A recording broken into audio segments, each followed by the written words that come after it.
It is all his fault, and I love him for it. Hello, I'm John Rossi. I'm a touring drummer with a passion for animal conservation. When I'm on the road, I spend as much time as possible visiting zoos, aquariums, and conservation organizations. Now, I want to share those places with you. I'll be talking to keepers, vets, conservationists, anyone who can help me in my mission of connecting my people to animals through their people. Join me on my Rossifari.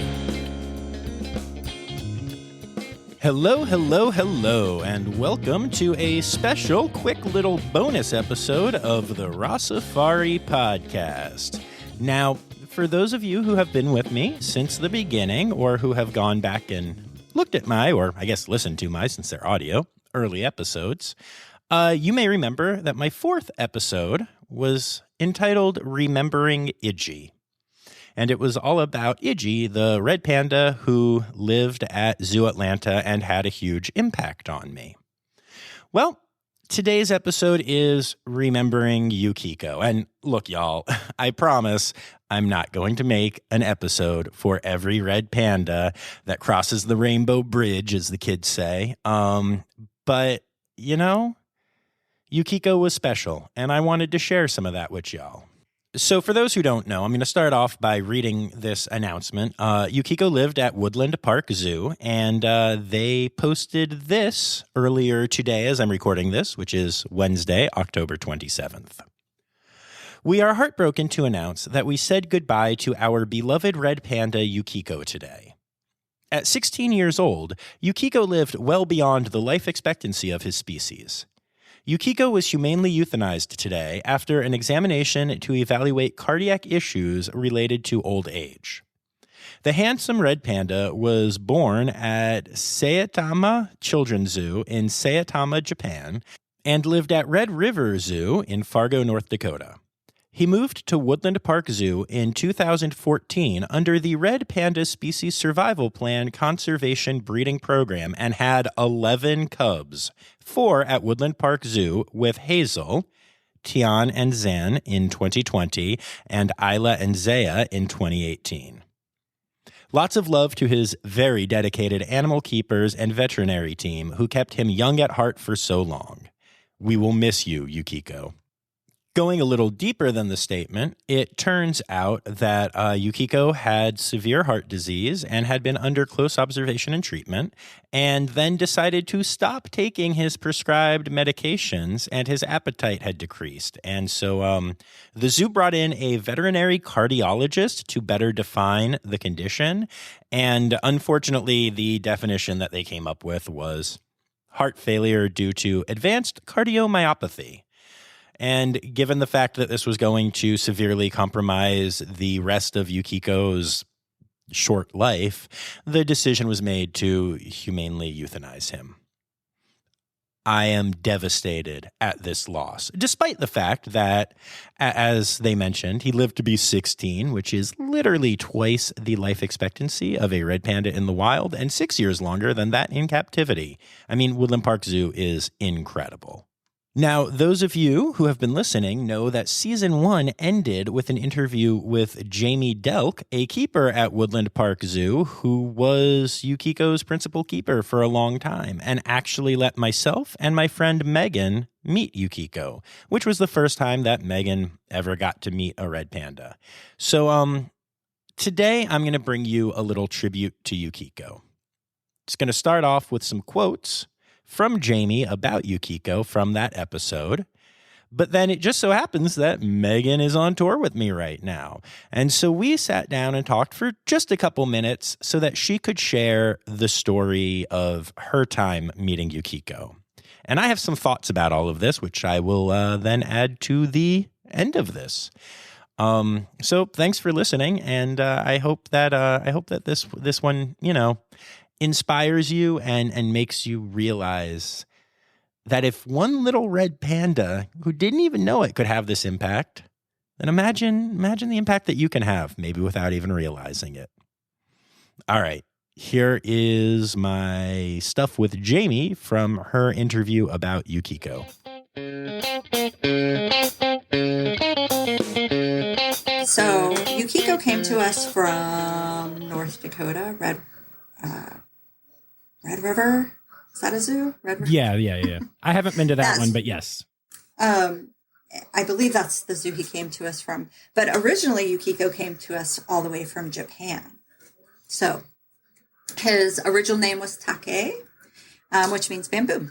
And he's a very prolific breeder. He has now with our 2 latest, I think he has 11 or 12 cubs out there. That's amazing. And that was important amazing. because he came from Japan. So he was like new genetics, right? Yeah.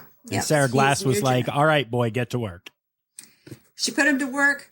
And you know what? He's old. So he's 15. He's 16. He got his driver's license this year. And he is the oldest panda I have met. And I don't mean age-wise. I have met the oldest panda in our country. I just mean that Yukiko is like a 200-year-old wise man who is just so calm and so zen. I've never experienced a panda like Yukiko. I feel like Yukiko could teach me things. Oh, yeah.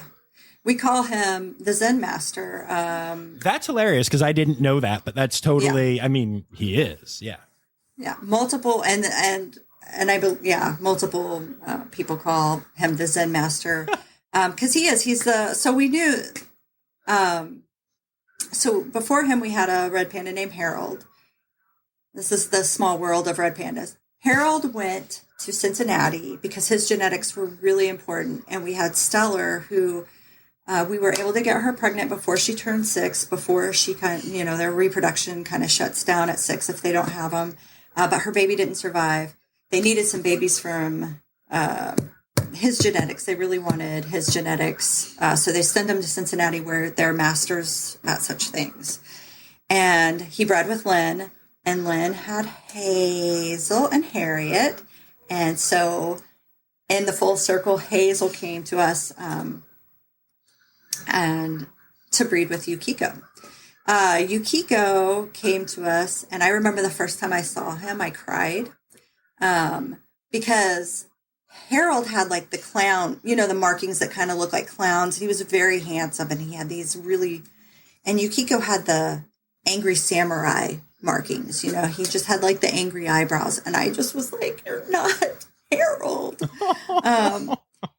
And he came down, and he sniffed me, and he did his Zen master thing. And I was like, I am your student. No, he literally was so cool. We were putting up a mesh in between the doors so that we could give visual access to, it was Stellar at the time. And we're drilling in the wall, and he just comes and sits by us and looks like, what you doing? And I mean, there's all this racket, and we just knew we were dealing with a totally different dude. He had seen things, and nothing fazed him. He's a cool guy. So true. He's the most. Yeah. The reason that, I mean, when we met them, Hazel, and we'll get to her in a second, but she's like the star. But every time Megan and I talk about it, it's always Yukiko. Yukiko is the one that you just sit there and you're like, oh, you are changing my life actively right now. It's anyone listening to this who hasn't had this experience probably thinks we sound a little culty right now, a little nuts, but it is 100% the truth. Mm-hmm. Come to Seattle and meet Yukiko if you're doubting me for a second. He was such a special red panda that we knew that we could do, kind of meet and greets like we did with you. So we do like golden moments. We do a paid experience with them, but he was a perfect candidate. He's an old guy. He's chill. He came to us, I think, at 9 years old, and which is pretty old for a red panda to begin with. But Yukiko is a little overweight and had some arthritis problems because his age. So we're very fortunate that we kind of partner with one of animal kind of rehab, physical therapy, laser therapy people, and our vet techs are trained in it as well. But he was a perfect candidate to start kind of that program. And so we immediately started physical therapy along with laser therapy. pretty soon after he came, just to help increase his mobility, because we found out he was getting a 1-year-old mate. And at 10 years old, we wanted him moving well enough for a 1-year-old mate. Fair enough. Yeah. Yeah, no, that's real. That's real. Yeah.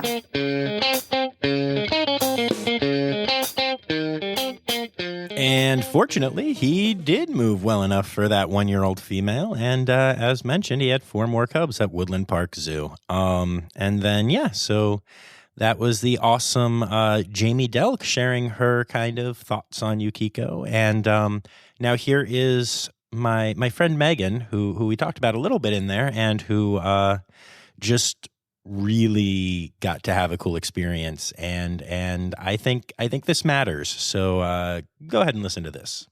All right. So Megan, tell me your experience with Yukiko. I had a very magical and unexpected surprise experience with the amazing Yukiko. So we were in Seattle playing our little touring show. And I mean, John is Instagram famous, as we all know.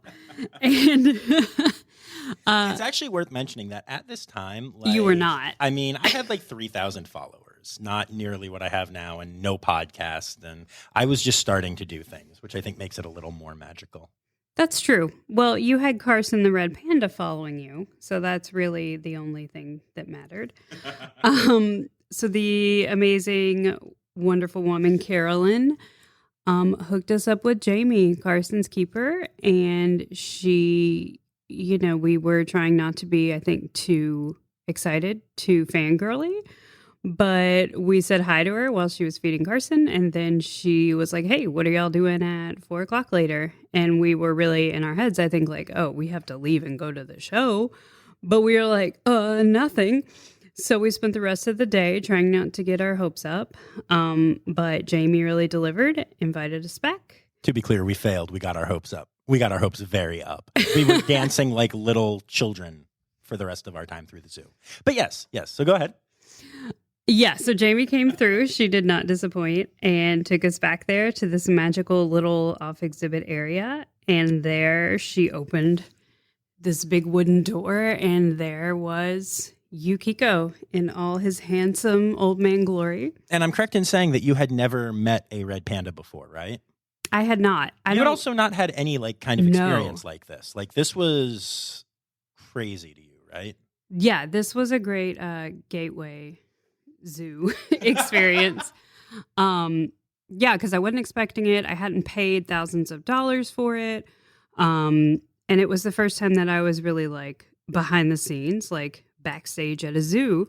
So I kind of always thought I wanted to be a keeper, go into conservation or something, but I was still kind of doing this theater thing. And then it's just the moment I saw back there and saw what it was like, and all this hardware and mechanisms of the doors and the shifts and everything, it kind of reminded me of backstage, and it felt very much like home. And I kind of knew that I was supposed to be there and that I was supposed to pursue this. And then Jamie let us, Yukiko was my first little guy. I ever got to touch him, feed him, all that. And he was just so handsome and gentle. And it really was looking into his little eyes, I could see my future. And he kind of stirred something up in me. And I knew I had to do this. So I kind of made that decision right there. And 2 weeks later, there was a pandemic. And I was like, all right, Yukiko, you told me to do this. So I'm going to do it. And here I am pursuing the zookeeper thing. Yep. You signed up for Project Dragonfly. You have worked at a vet's office, at a wildlife rehab, and you interned at the San Antonio Zoo already and continue to pursue it. Although you did get to take a little break to come out on tour with me right now. But all of that stemmed from Yukiko, right? Yep. It is all his fault. Yeah. And I love him for it. Love it. Thanks, Megan.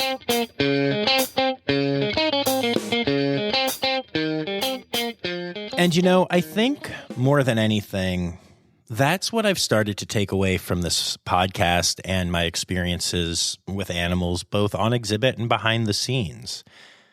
We've talked a lot on the pod about the definition of the term ambassador animal and what it means. But I think what it really means at the end of the day is an animal that reaches someone and changes their lives. You know, when I met Mei Lin, and I didn't meet her like behind the scenes, but when I first saw Mei Lin at the Philadelphia Zoo, it made me fall in love with red pandas. And then I went and I saw Iggy and fell even harder. And soon enough, I was madly in love with red pandas. And now I volunteer for Red Panda Network. And I say the phrase red panda in every episode of this stupid podcast, even the ones that don't have anything to do with red pandas.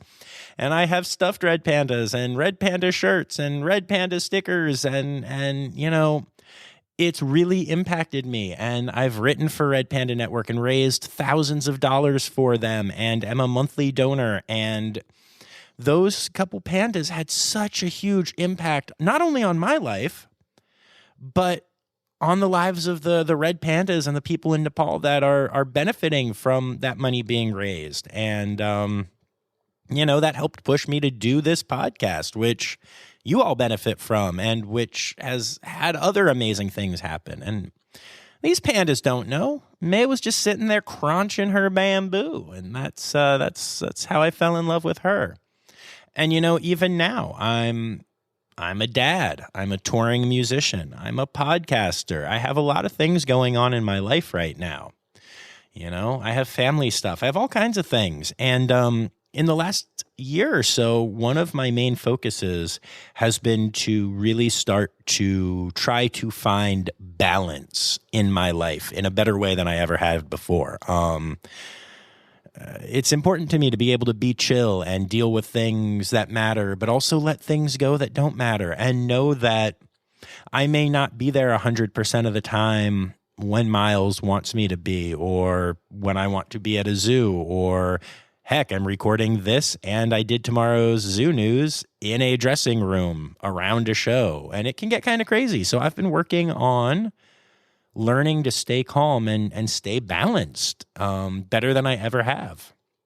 And a lot of times when I think about that, honestly, I think about Yukiko. And that might sound crazy to some of you, but we already know I'm a crazy fanda, and that's okay. But I've honestly gotten to the point where when I do start to question if I'm balancing things okay, or if I start to get stressed about something that maybe I shouldn't, I picture Yukiko, or I go back to my pictures of Yukiko.